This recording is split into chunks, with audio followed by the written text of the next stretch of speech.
salaamaaleykum am internet yu Dakar Buzz ñu ngi leen di nuyu bu baax di leen siyaar di leen ñaanal jàmm waaye di sant yàlla bu baax ci ni ngeen ñuy toppee seen émission mag bii di Dakar Buzz social saa su ne ñuy gën a mbégte jàkkaarloo ak yéen rek waaye di leen jaajëfal bu baax a baax a baax yéen ñi nga xam ne yéen a suivre émission bi nekk fii ci réew mi ak ñun ak di ko ñi koy suivre nekk ci bitim réew di ñaanal doomu sénégalais yi ne ci àll bi ak ñu dul sénégalais sax yàlla defal leen jàmm te yàlla jële fi mbas mi. jógaat nan tey sol sunu daal ñëw ci seen émission bii di Dakar Buzz social ci beneen cas boo xam ne cas bu critique la di cas boo xam ne cas bu doy waar la un étudiant la di tudd Mbaye Diouf doon suivre di jàng yàlla def ci biir njàng mi mu am feebar bu ko ci dab feebar bi nag di feebar boo xam ne dafay doy waar muy feebar boo xam ne problème mu dégg la am ndax yaakaar naa ni nit bu fekkee déggul mënta dégg am njàngam day metti daana dégg di góorgóorlu du jàng ba yàlla def mu dem cité tey jii feebar bi nga xam ne pour mu dégg problème la ba buy waxtaan ak moroom étudiant bi sax par écrit la koy def dafa yor note di bind wala soit téléphone am ci lay envoyé message écrit door mën a communiquer ak ñoom loolu nag muy lu metti loo xam ne vraiment empêché na njàngam te am indi na ndog-ndog ci njàngam indi ci ay rëq-rëq ndax pour mu mën a eggalee étudiant day metti yàlla def nag ñu bindal facture di fi boo xam ne moom la war a am pour mën a dem bitim réew faju muy lu métti ma leen ci tàllal loxo di leen ci ñaan yéen ñëpp di jiital nag ki nga xam ne mooy son excellence monsieur Macky Sall di ñaan mu dugal ci loxoom ak Marème Faye Sall li des nag après ñu door ci dugal bonne volonté yi di ñaan daal yàlla taxaw leen te yàlla jàppale leen mais daal ndaw la te góorgóorlu na ba yegg ci fii njàngam bëgg a yàqu te dara nar koo yàqu lu feebar ak manque moyen bi nga xam ne moom la war a dem pour faju ji te yoru ko dama ci waxtaan ak sama jigéen bi nga xam ne tam moom ñaatangawam la ñu bokk ci li ñuy yëngu moom moo ci gën a mën ni day leeral malade bi nag moo nekkee nii xam naa ne pour communiquer ak malade bi dafay metti parce que problème mu dégg-dégg lay am mais damay bàyyi ki nga xam ne moo nekk sama càmmoñ mu présenté wu nuyoo ma door a wax ak malade bi quelque part soxna si maa ngi lay nuyu. waaw maa ngi lay fay di fay waa Sénégal yëpp leen nuyu di leen jaajëfal bu baax a baax. tur bi nan la. man maa ngi tudd Adja Kumbalo di camarade ak sœur ci malade bi nga xam ne mooy Mbaye Diouf waaw. Mbaye Diouf est-ce que communiquer ak moom dina mën a nekk parce que dafa mel ni dégg-dégg bi dara mën cee leer. non pour communiquer ak moom il suffit nga mën a bind rek nga bind mu mën la comprendre mais pour cela du la mën a comprendre ci benn yoon. même boo ko mais kon wala ñu bàyyi ko mu présenté ba xam peut-être dina mën dara Mbaye maa ngi lay nuyu. Bon, salaamaaleykum. Je m'appelle Mbaye Diouf. Je suis étudiant en cécité habitant à Ndiéyène Sirakh. J'étais au lycée de Khombole. J'ai eu mon bac en 2013. Par la suite, on m'a orienté au département anglais de Saint-Louis. Mais je n'ai pas pu étudier à cause des sources profondes que j'ai contractées 3 mois après mon baccalauréat. J'étais interné à l'hôpital Aristide Le Dantec. Par la suite, j'ai continué mes rendez-vous à l'hôpital de Fann. Je voulais avoir un suivi médical depuis 2014. Mais maintenant, il m'a fallu une intervention d'implantation cornéenne. Une intervention qui est disponible au Sénégal en 2017. Mais malheureusement, je n'ai pas pu avoir les frais qu'il me faut pour faire la facture. La facture qui était 9 millions de francs. Mais maintenant, après le bilan en 2020, il me fallait une intervention du tronc central. Cette intervention n'est pas encore réalisée au Sénégal. D'où cette devis que nous avons eu à l'hôpital de Pologne. Ce devis-là, 29 500 €. jërëjëf amante di Dakar Buzz wax naa ko sànq sama début wax communiquer ak moom day metti pour ma wax ko mu wax olof sax c'est tout un problème parce que déggul dara dina mën a wax mais nopp yi amul retour du dégg dara soo ko waxee nag dina présenté wu mën a wax mais xamul sax ci ponk waxtaan bi fan lañu tàmbalee kàddu yooyu ngeen ci dégg mais daal li ci ëpp solo mooy ndimbal la bëgg ku ko jàppale mu mën a dem Europe mën a faju ndax mi ngi war a dem ba Pologne kon damay bàyyi sunu jigéen bi moom mu gën a indi leeral ci feebar bi ak lan moo ko sabab lan moo indi feebar bi depuis kañ la. waaw Mbaye mi ngi am bac en 2013 bi mu amee bac en 2013 ci vacances yooyu noonu ñu orienté ko à l'UGB au département anglais après nag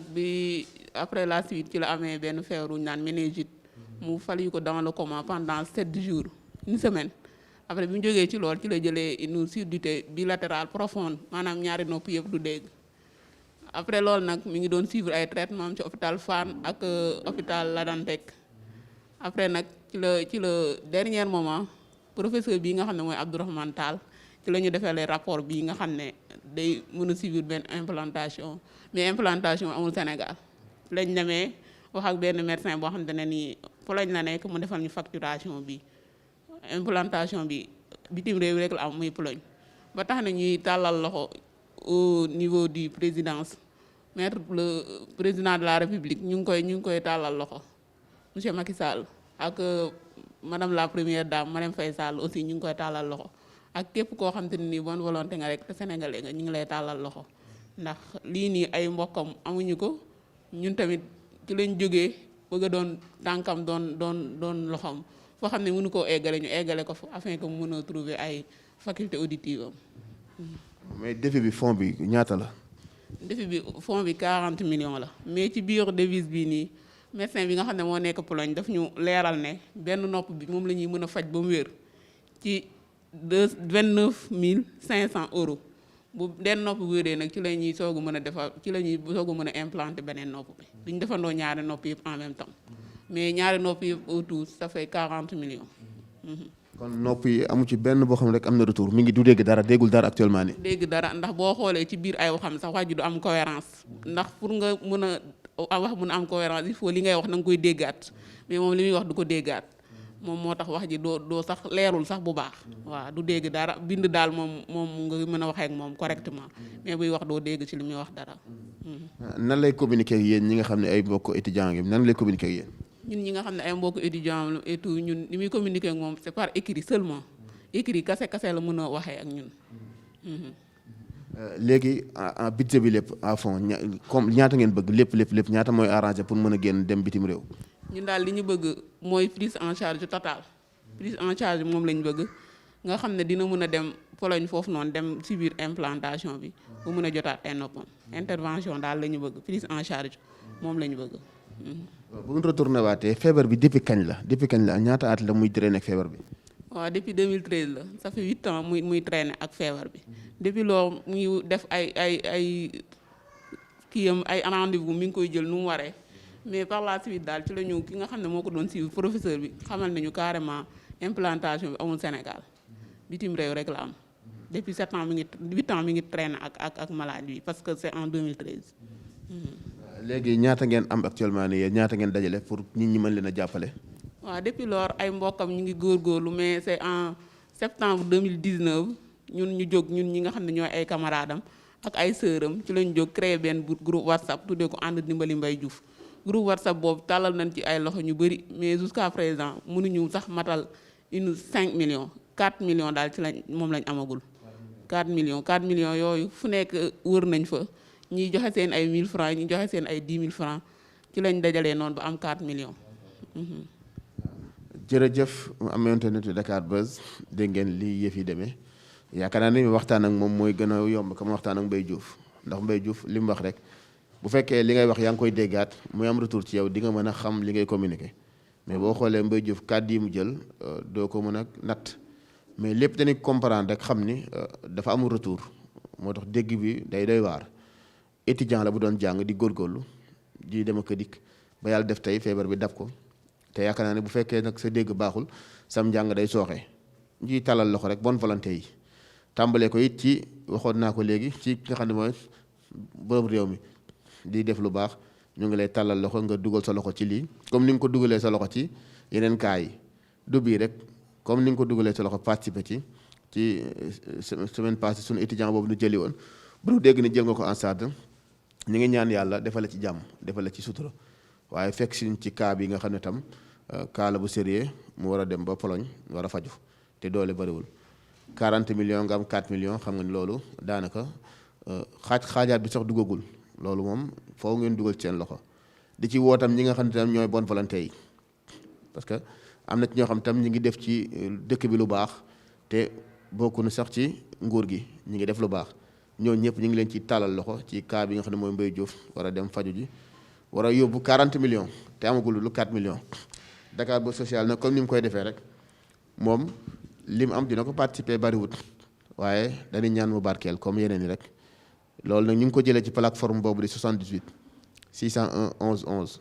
ñu ne numéro boo xam ne képp kuy bàyyi xel Dakar Buzz social rek ñu ngi la ci tàllal loxo sa téeméer rek sa ñaar dërëm buñ ko amee rek danañ permettre ñu mën ko jàppale malade bi nga xam ne moom la ñuy seeti Mbaye Diouf dañ ko jox 50 000 comme ni ñu koy defee ñëpp tey ñaan mu barkeel ndax biñ ko joxee semaine bi passé étudiant boobu nga xam ne moom moo amoon problème mu 280 millions yu mu waroon a fajoo yàlla def na barkeel na ba jël nañ ko en charge kon ñi ngi ñaan tam sunu 50 000 yi yàlla na bokk ci boobu nga xam ne dañ ko jël en charge moom tam waaye ñu ngi ko jox te xeeb ko lool ndax buñ ko amoon ñoo koy faj kon ñu jox ko 50 000 yi nga xam ne moom la ko Dakar Buzz social di jàppale te mu ñaan mu barkeel.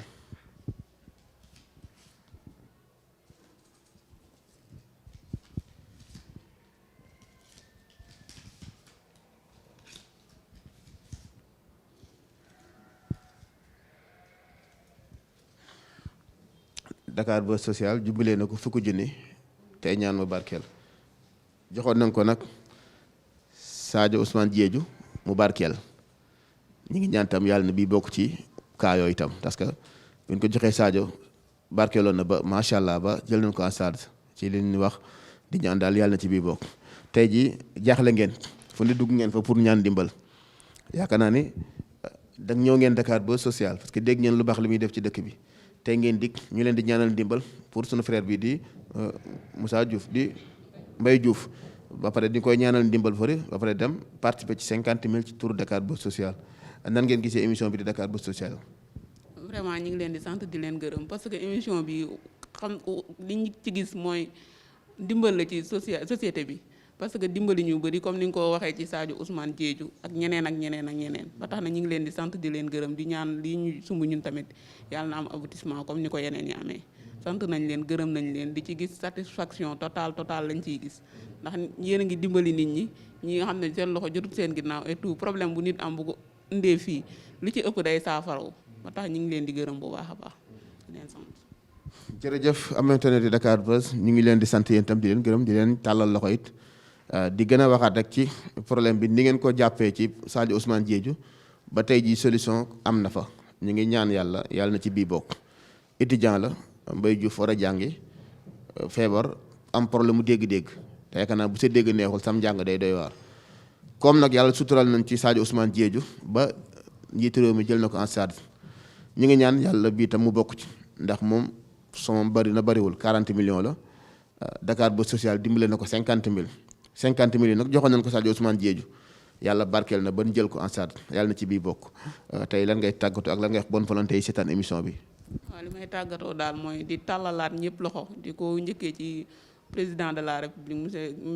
Macky Sall ak son épouse Marème Faye Sall ci ñoom la ñuy gën a tàllal loxo di ñaan daal ñuy jëlal ñu en charge suñu étudiant bi ndax mi ngi avenir am te tamit famille am jotul seen loxo jotul seen ginnaaw il est orphelin de père et de mère donc dimbali ko dara mënul jaamu yàlla mënu ko weesu tax na ñu ngi tàllal ñëpp loxo di ko njëkkee ci ñoom ak képp koo xam te ni sénégalais nga wala sax boo nekkul sénégalais te def te yàlla tax rek ñu ngi lay tàllal loxo nga venir en aide suñu étudiant bi ndax ndaw la te avenir am mi ngi ci kanamam daal waaw ñi ngi gërëm ñëpp di leen sant bu baax. noo gisee Dakar Buzz. Dakar Buzz daal macha allah ca kaw ca kanam ci lu baax rek jërëjëf. jërëjëf am nañu ne Dakar Buzz lii moo nekkoon seen émission Dakar Buzz social.